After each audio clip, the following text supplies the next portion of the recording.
दोस्तों, हम हर हफ्ते बड़ी मेहनत से आपके लिए एक दिल दहला देने वाली एनिमेटेड हॉरर स्टोरी बनाते हैं। तो अगर आप हमारी यानी खूनी मंडे चैनल की कहानियां एंजॉय कर रहे हैं तो हमारे चैनल को सब्सक्राइब कीजिए और हमारी लेटेस्ट वीडियोस की नोटिफिकेशन के लिए बेल आइकन दबाना मत भूलना।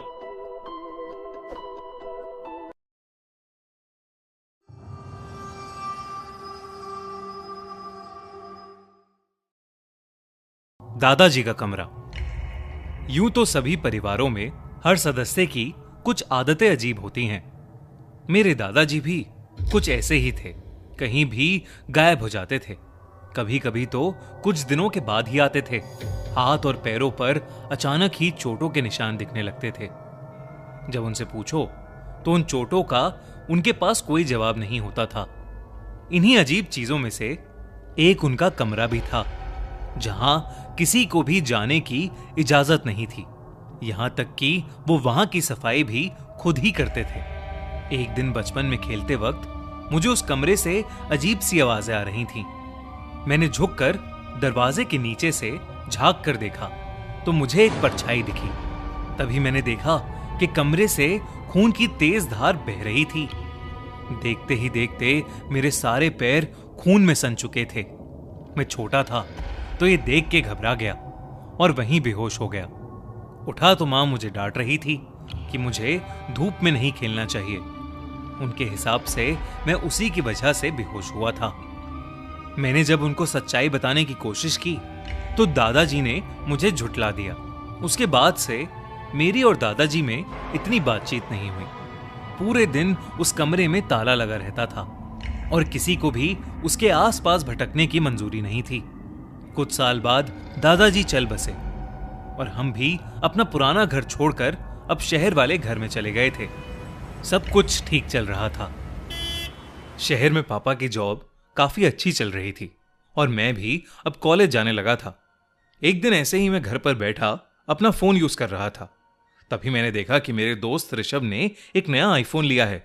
मैंने तुरंत उसे फोन किया और कॉन्ग्रेचुलेट करते हुए उससे पूछा कि आखिर उसने ये आईफोन कैसे खरीदा। तभी ऋषभ ने मुझे बताया कि उसके पास एक सीक्रेट है। वो प्रोबो ऐप पर ओपिनियन ट्रेडिंग करके पैसे कमाता है।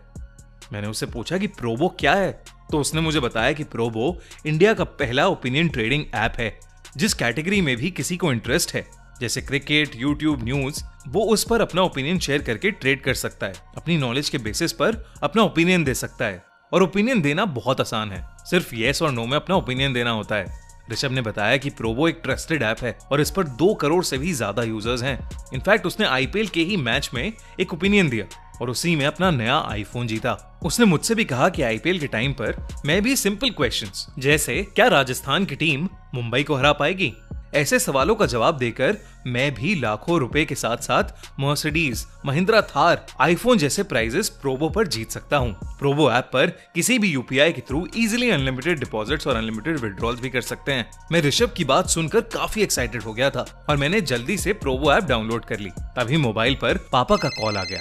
पापा ने कॉल पर बताया कि हमें कुछ काम से दादाजी के पुराने घर पर जाना है और हम अगले ही दिन दादाजी के घर के लिए निकल गए।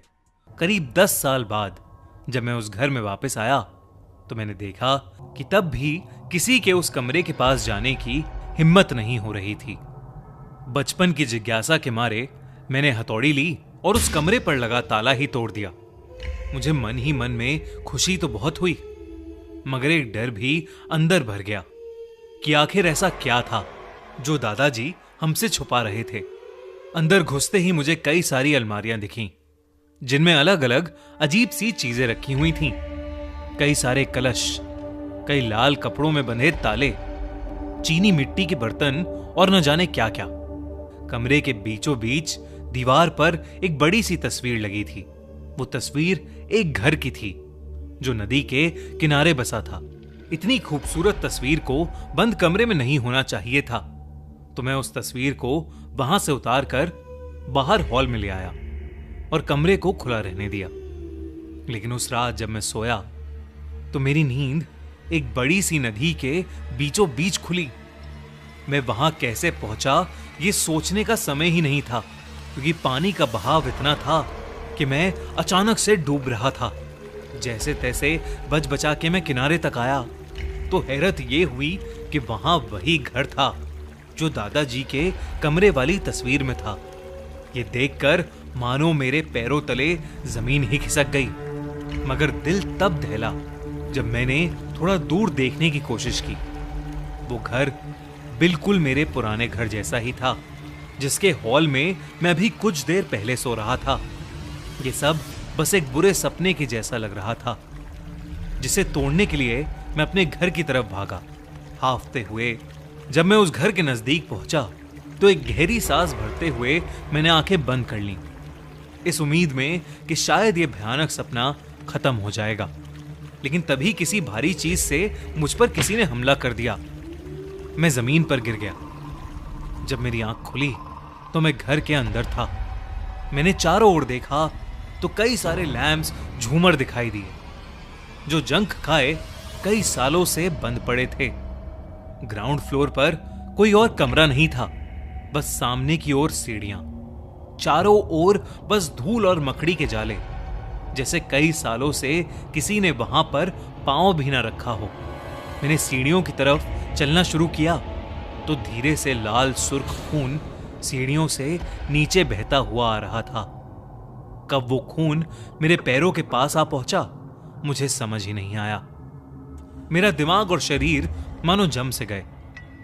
मेरे दिमाग में बचपन का वही समय घूमने लगा जब दादाजी के बंद कमरे से खून बह रहा था।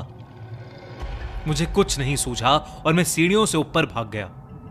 खून ठीक सामने वाले कमरे से निकल रहा था, वही दादाजी वाला बंद कमरा। जब मैंने नीचे से उसे देखा तो मुझे फिर से एक परछाई दिखी, जैसे बचपन में दिखी थी।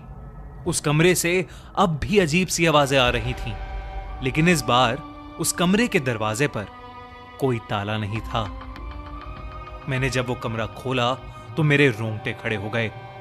मेरे सामने एक बूढ़ा आदमी बैठा था, जिसकी पीठ मेरी तरफ थी और वो उस तस्वीर को ही देख रहा था। वो मुझसे बोला, मैंने तुम्हें यहां आने से मना किया था ना। वो आवाज सुनकर मैं डर गया। वो मेरे दादाजी की ही आवाज थी।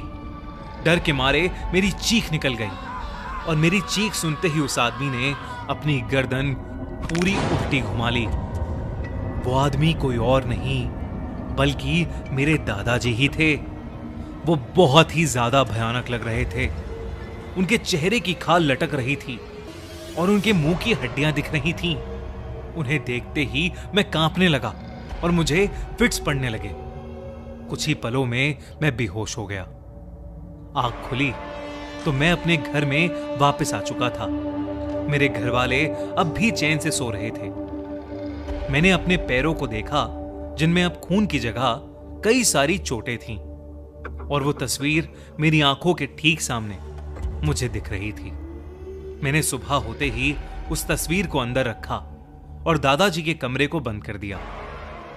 जब मैंने अपने माँ पापा को पूरा किस्सा बताया तो पहले तो उन्होंने मुझे कमरा खोलने के लिए बहुत डांटा।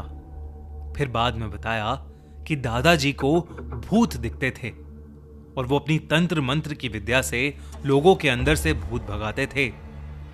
वो चोटें उन्हें उसी वजह से आती थी और इसीलिए वो अपना सारा तंत्र मंत्र का सामान उस कमरे में बंद रखते थे और किसी को भी वहां जाने की इजाजत नहीं थी।